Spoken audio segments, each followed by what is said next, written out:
There was a time in my life when I'd wake up and check the calendar just to see which friend I was meeting, which event was happening, what appointment or party or lunch was lined up.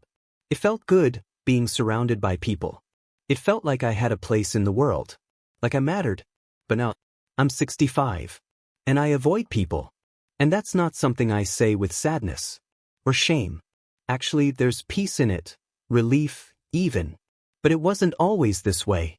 It took a lot of lived years, hard lessons, and deep reflection to understand why my relationship with people, friends, family, even casual strangers, had changed so much. If you found yourself growing more distant from others lately, if you've started saying no more than yes, if you feel like you're craving silence more than socializing, trust me, I hear you. And you're not alone. Let me take you back to when I first noticed this shift happening. It started gradually, sometime in my late 50s.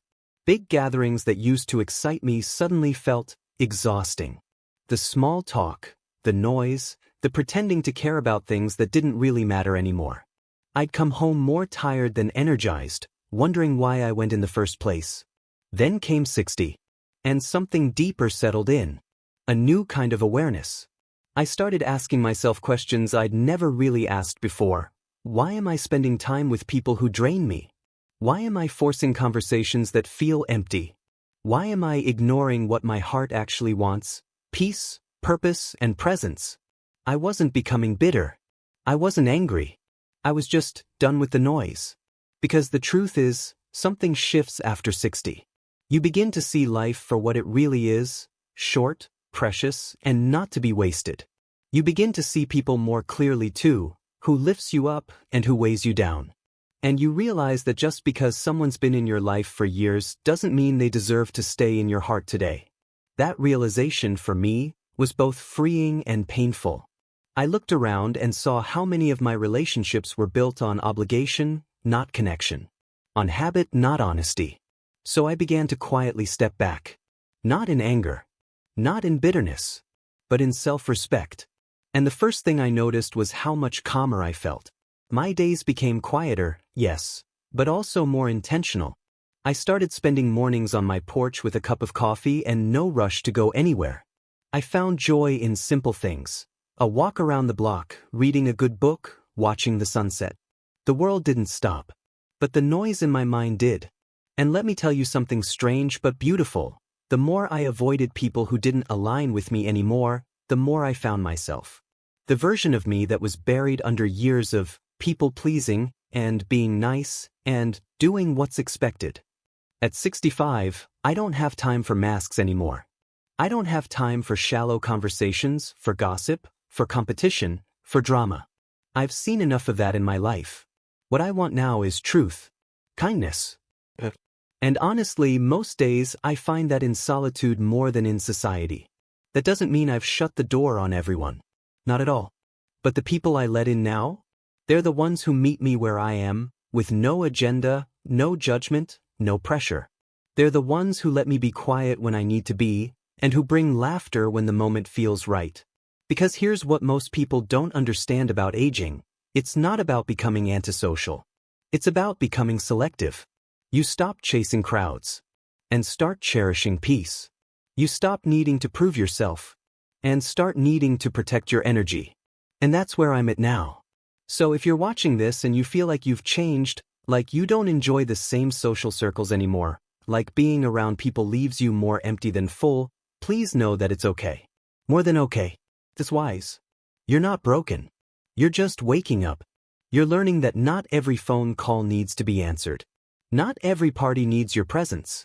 Not every friendship is meant to last forever. Sometimes, the kindest thing you can do, for yourself and others, is to let go.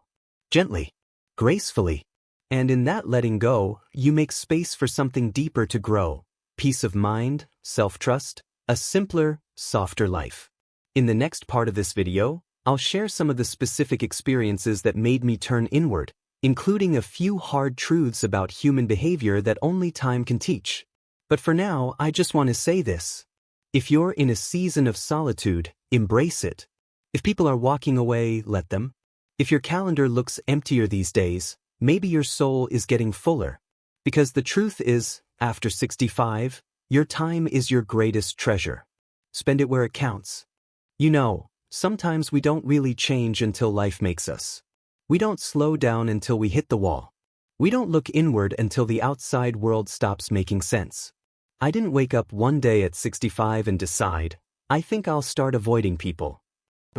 Life nudged me, little by little, until the decision was made for me. And if you felt that same shift, chances are, life nudged you too. Let me share some of those nudges with you. Maybe you've had your own versions of them. The first one came after a very long friendship I had just faded. No dramatic fallout. No angry words. Just years of giving, listening, showing up, and realizing I was the only one doing that. The calls were always mine to make. The support was always one-sided. And one day, I didn't have the energy to carry the weight anymore. I stopped calling. And they never called back. That silence was loud. It hurt at first. I'd known this person for decades. But then came the clarity. Sometimes we hold on to people not because they still belong in our lives, but because they used to. There was also the time I got sick. Nothing life-threatening, thank goodness, but enough to leave me bedridden for a few weeks. During that time, I learned who really cared. Who reached out. Who noticed my absence. Spoiler alert? It wasn't who I thought it would be. That experience was an emotional mirror. It showed me who saw me as a real human being, and who saw me as just a placeholder in their lives. You start to see how conditional some relationships really are when you're not useful to others anymore. Then came retirement. When you stop working, you don't just lose a paycheck, you lose structure, routine, and often, a big chunk of your social interaction. And when I stepped away from my job, a lot of the people I thought were friends disappeared right along with it. That's when I realized something important. Some people are only around when it's convenient. When you have something to offer. When you're part of a shared environment. And when that's gone, so are they. And finally, there's grief. That uninvited teacher that shows up with no warning, sits beside you quietly, and changes everything. I've lost people I loved. Parents, old friends, even neighbors I thought would live forever. And with each loss came a new layer of wisdom. You see, death has a way of making life crystal clear. You realize what matters and what doesn't. You stop wasting time trying to fix people who don't want to be fixed. You stop chasing people who don't want to be caught. You stop bending yourself to fit into places you've outgrown. Grief humbles you, but it also awakens you. And for me, it awakened a truth I'd long ignored. I need peace more than popularity. I need depth more than company. I need presence, not pretense. So yes, I began avoiding people, not because I hate them, but because I finally love myself enough to protect my space. And in this space I've created, this quieter, slower, softer life, I've learned a few beautiful things. I've learned that silence can be healing. That a quiet morning with a hot drink and an open window can be more fulfilling than a crowded lunch with empty conversation. I've learned that nature is a wonderful companion. That trees don't gossip. That birds don't judge. That a walk alone can feel more sacred than a room full of people. I've learned that solitude isn't lonely, it's peaceful. Loneliness is feeling unseen even in a crowd. Solitude is being fully seen by yourself. And I've learned that energy is precious. That at this age, you don't have unlimited reserves. So you choose where to pour your heart very carefully. You stop over-explaining. You stop proving.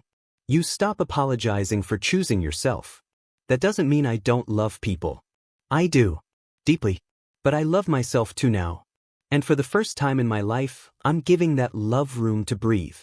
If you're nodding along with me right now, maybe your life has taught you the same things. Maybe you've had that friend who disappeared when you needed them most. Maybe you've felt the sting of being around people and still feeling alone.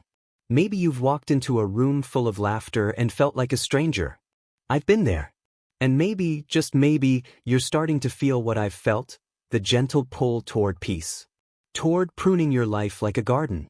Letting go of what's overgrown, what's not blooming anymore, and giving space to the parts of you that still have life in them. There's such wisdom in that. And in this new season of life, wisdom becomes our greatest gift. We don't need to be everywhere. We don't need to be liked by everyone. We don't need to explain ourselves anymore. We've earned the right to choose ease, to choose grace, to choose fewer, but deeper, connections. And if that means avoiding people who drain you, confuse you, use you, or forget you, so be it. Let them go. And let yourself grow. I used to think joy had to be loud. That it lived in the parties, the laughter, the groups of people all chatting at once. And maybe it does for some folks. But for me, especially now, joy whispers. It whispers in the slow mornings when the house is still. It shows up in the quiet hum of the kettle, the soft chirping outside the window, the feeling of calm after a good night's sleep. That kind of joy doesn't demand anything from me. It just sits with me, gently, comfortably. And that, my friend, is something I never knew I needed until I stepped away from all the noise. You see, avoiding people didn't mean I closed off love or warmth. Quite the opposite, actually. It meant I became more deliberate. I stopped chasing empty connections and started embracing meaningful ones. The funny thing is, when you stop spreading yourself thin, you suddenly have so much more to give to the people who do matter. The conversations are richer. The time spent together is more present. You listen better, and you're heard more clearly too. Let me tell you about someone I reconnected with during this quieter season of my life. An old friend. We hadn't spoken in years, not because anything bad happened, but because life just pulled us in different directions. No hard feelings, just time and distance. One day, out of the blue, she sent me a message. We met for coffee, and it wasn't anything grand. Just two older women catching up. But the conversation felt easy, like slipping into a warm sweater you forgot you loved. We talked about our aches and pains, our grown kids, the silly things we still laugh about, the heavy things we've both carried. And you know what? That connection was deeper than any dozen surface-level gatherings I used to attend. This is what I mean when I say fewer people, deeper bonds. When I was younger, I thought being popular meant being loved. But now I know, real love is quiet, steady, and not performative. It doesn't have to be shown off on social media. It doesn't require an audience. It's felt in the heart, even when no one's watching. And when you clear out the people who don't bring that kind of energy into your life, you make space for the ones who do. Here's something else I've discovered. Peace isn't passive. It's a powerful choice. It's choosing not to engage in gossip or drama. It's choosing to walk away from people who only remember you when they need something. It's saying no to situations that leave you feeling drained and saying yes to boundaries that protect your well-being. It's choosing to water your own garden, even if that means you're the only one doing it. At this age, I no longer apologize for needing rest, for craving quiet, for walking away from conversations that feel like a performance instead of a connection. I no longer feel guilty for saying, I just don't feel up to that gathering. Or, I think I'll stay home today. That isn't selfishness. That's self-awareness. And to my surprise, the more I've honored that need for peace, the more joy I've found. It's the joy of reading a good book with no interruptions. The joy of cooking a meal just for me and savoring it slowly. The joy of writing in a journal and discovering parts of myself I never gave voice to before. The joy of remembering who I am when I'm not trying to be something for someone else. Avoiding people, for me, hasn't been about shutting out the world. It's been about returning to myself. Now, that's not to say it's always easy. Sometimes, there are moments of loneliness. That's normal. We're human after all. But those moments are far less frequent than the exhaustion I used to feel trying to keep up with relationships that had no soul left in them. The loneliness I sometimes feel now is different. It's clean. It's reflective. And it passes. Because the stillness I've cultivated gives me room to connect with something much deeper. My values, my purpose, my sense of self. And you know what? That sense of self has become the most loyal companion I've ever had. So if you're over 60 or 70 and you're noticing that you prefer staying in, that you don't reach out as much, that you feel a stronger pull toward calm than company, don't let anyone shame you for that. You're not broken. You're not cold. You're not antisocial. You're just wise. You've lived enough to know what drains you and what fuels you. And you've earned the right to choose. You've earned the right to take the scenic route, to say no thank you to chaos and yes please to peace. You've earned the right to redefine what a good life looks like, and maybe for you, like me, that life is a bit quieter now, a bit smaller in size but deeper in meaning. So here's what I'll leave you with. Don't be afraid to let go. Don't be afraid to sit in the quiet, to breathe, to rest, to heal. Don't be afraid to say, I avoid people now, with no shame, no apology, just a soft smile and a deep breath. Because in that space, you may just find the kind of happiness that isn't loud, but lasts. And that, my friend, is worth everything. If this message spoke to you, I invite you to share your thoughts in the comments. Tell me, have you felt this shift too? Are you walking this quieter path? I'd love to hear your story. And if this video brought you comfort, inspiration, or a sense of, finally, someone gets it, don't forget to like, subscribe, and join this growing community of people choosing peace, presence, and purpose in their later years. Here's to living your truth, no matter what age you are. You've earned it.